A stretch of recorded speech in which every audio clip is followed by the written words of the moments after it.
चलिए आपको सीधे ले चलते हैं उज्जैन, जहां विक्रम उत्सव 2025 का आयोजन हो रहा है और सीएम डॉक्टर मोहन यादव संबोधित कर रहे हैं। विक्रमोत्सव 2081, क्योंकि विक्रम संवत से हमारा इसका आकलन है ईस्वी सन 2025 में 2082 के प्रारंभ होने वाले इस विक्रमोत्सव के वर्ष के आधार पर होने वाला ये हमारा विक्रमोत्सव विक्रम संवत के एक तरह से प्रारंभ की अपनी सुगंध फैला रहा। आज का जो आनंद आया है, हमारे बीच में चीफ जस्टिस माननीय सुरेश कैद साहब मौजूद है और वो अपने भाव जिस प्रकार से व्यक्त कर रहे हैं, मैं मान के चलता हूँ उज्जैन की धरा पर विक्रमादित्य की इस नगरी में आज का दिन हमारे लिए इतिहास का एक अलग प्रकार से दिन बनेगा। विक्रमादित्य की नगरी, कालिदास का प्रांगण और न्यायाधिपति अपने बीच में बात रख रहा है, ये हमारे लिए सौभाग्य की बात है। समादरणीय न्यायमूर्ति माननीय वर्मा जी, श्री जस्टिस अनिल वर्मा जी, हमारे संचालन करने वाले चंद्रेश जी मंडलोई, इस अवसर पर राज्यसभा के माननीय सदस्य महंत बाल योगी उमेश दास जी महाराज साहब, हमारे सभी पीएस लॉ, सभी माननीय न्यायाधीशगण, माननीय कुलगुरु आजकल कहते हैं, पहले कुलपति कहते थे, माननीय भारद्वाज साहब, सभी सम्मानित आगंतुक अतिथिगण।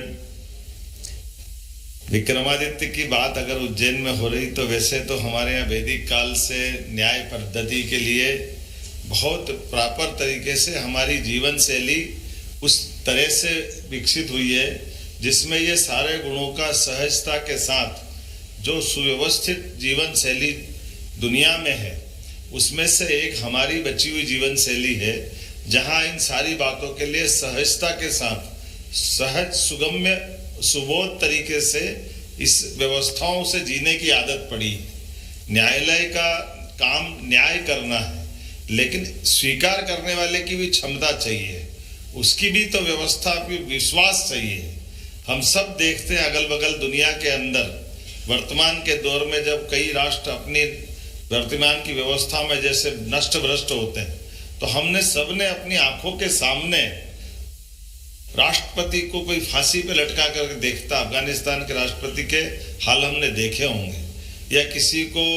मरने के बाद प्रतिमा के रूप में लगाया गया, उस प्रतिमा को तोड़ करके भी लोग अपना आक्रोश दिखाते हुए ध्यान दिलाते हैं कि वहां का कल्चर क्या है, वहां की जीवन शैली क्या है। अब अपन आते हैं विक्रमादित्य पे वापस, तो विक्रमादित्य के जीवन के उन पक्षों पे बात करने का मैं आज के अवसर पर इसलिए भी धन्यवाद देना चाहूंगा कि विक्रमोत्सव करते करते माननीय डॉक्टर रामराइस मिश्रा जी पूर्व कुलपति यहाँ मौजूद है, आप भी वर्षों से इसी प्रकार से हम दो भाई अपने अपने ढंग से इस गाड़ी को चलाते चलाते हर बार, कभी मैं प्राधिकरण निर्देश था, कभी आप यूनिवर्सिटी के वाइस चांसलर थे, और मैं पंडित सूर्यनारायण व्यास जी को भी स्मरण करना चाहूंगा, जिन्होंने आजादी के पहले से इस विक्रम विश्वविद्यालय की स्थापना सम्राट विक्रमादित्य के उस काल को जीवंत करते हुए, जिनके नाम पर यह सूर्यनारायण व्यास सभागार बनाया है, और विक्रम की जो द्विसहस्त्राब्दी मनाई गई, तो उस समय पूरे देश के राजाओं को बुला के आजादी के पहले यहाँ द्विसहस्त्राब्दी मतलब 2000 साल जब विक्रमादित्य के हुए थे, अर्थात 81 साल पहले, तो उज्जैन के अंदर गुड़ी पड़वा नया विक्रम संवत प्रारंभ करने के लिए घी के दीपक जलाए थे पूरे छिपरा के किनारे कि यह नया वर्ष प्रारंभ हो रहा है। इसका एहसास, उसकी सुगंध हमारे बीच में है, ये भी अपना अलग प्रकार का आनंद है। कुछ कुछ कठिनाई भी हमारे सामने है, काल के प्रवाह में हमारे बीच में कई सारे आक्रमण हुए, और उन आक्रमणों के कारण से जो हमारी अच्छाइयाँ थी, उन अच्छाइयों पर धूल चढ़ गई। मैं इस पे बाद में आऊँगा, पहले विक्रमादित्य पे चलता हूँ। विक्रमादित्य के जीवन के ऊपर अगर उनके पक्षों को देखेंगे तो ध्यान में आएगा कि ऐसा शासक जिसके पिता का राज्य शकों के कारण से, शक अर्थात विदेशी ताकतें जो अपने इस देश के अंदर आकर के पूरे हिंदुस्तान सहित वर्तमान का एक तरह से साउथ एशिया वाला पूरा हिस्सा, वहां से नीचे निकलते निकलते रोम के पास की ये जातियां मानी जाती इतिहास की दृष्टि से सख्त जातियां, लेकिन वो बर्बर है, हमलावर है, क्रूर है, आक्रांता है। उनकी कल्पना करना मुश्किल है। एक सुसंगत देश में जो अलग प्रकार की संस्कृति से जिंदा, ऐसे में उनका रह करके आना जाना, उनका अपना व्यवहार, ये तो यहाँ देखा ही नहीं था किसी ने। लेकिन वो देश पूरी अपनी संस्कृति से राजा को भगवान की तरह मानने वाला हमारा देश, शासन की व्यवस्थाओं की जो अच्छाई है, कभी कभी वो कष्ट कैसे देती है, ये उस दौर से ध्यान में आएगा कि हमारे लिए कष्ट में ये जो लोकतंत्र का जो अभाव होता है, उस लोकतंत्र की यहाँ आकर के महत्ता ध्यान में आती है कि केवल राजा को पकड़ के दो, राजा को मार दो, राज्य आपका, हजारों की आबादी, लाखों की आबादी, करोड़ों की आबादी हो, आबादी कोई कुछ नहीं करेगी। केवल इन सारी बातों के लिए जिम्मेदार, जवाबदार केवल राजा, और उस राजा से ही, इसीलिए बात के क्रम में भी हमने देखा कि केवल हमारी बॉर्डर पे बैठे हुए हमारे लिए सिंधु देश के एक बड़े राजा का युद्ध चल रहा आमने सामने का, लेकिन राजा युद्ध जीत रहा बार बार, तो सामने वाले हमलावरों को ध्यान में आया कि युद्ध जीतने के लिए क्या करना चाहिए। तो उन्होंने कहा युद्ध जीतने के लिए तो मैदान में लड़ना पड़ेगा, लेकिन मैदान में लड़ने में सक्षम नहीं है, तो सक्षम नहीं तो क्या करना चाहिए, तो शॉर्टकट देखो। शॉर्टकट क्या कि राजा के रथ का ध्वज जो लगा हुआ है, इस ध्वज को काट दो तो ये राजा मान लिया हार जाएगा, भले उसकी सेना खड़ी है, लड़ रही है आमने सामने, लेकिन ये मान्यता कि राजा का ध्वज कट गया, इसका मतलब हार गए। तो ये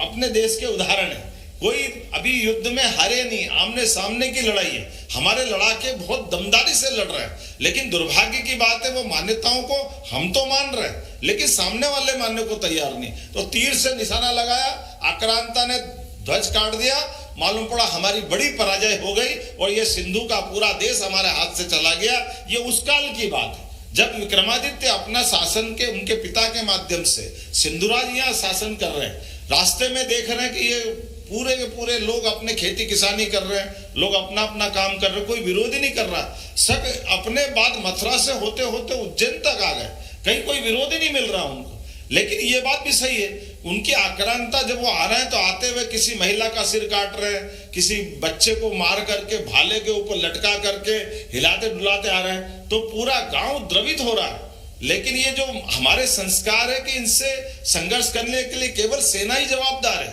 ये जो कमजोरी उस काल की थी, इन सारी कमजोरियों के कारण से उज्जैन तक, पूरा उज्जैन उस समय 16 महाजनपद में से, अर्थात हमारे राज्य के रूप में ये बड़ा राज्य था उज्जैन, जिसको अवंती राज्य बोलते हैं। ऐसे में सारी सुव्यवस्था ध्वस्त हो गई। यहाँ गुलामी का शासन काल आ गया, और गुलामी का शासन काल आ गया तो जो आने वाले आक्रांता थे वो सबों ने अपने ढंग से क्या लूटमार मचाई, क्या पूरे देश में खून की नदियां बहाई कि ऐसा लगा कि ये, ऐसा लगता साक्षात कोई हमारा मृत्यु लोक का, ये यमराज का दूसरा वाला नरक आ गया हो। लेकिन ऐसे काल में मुझे इस बात की प्रसन्नता है, जैसे सिंधुराज बंदी बनाए गए, वो भागे, और भागने के बाद उनने अपने इस व्यवस्था में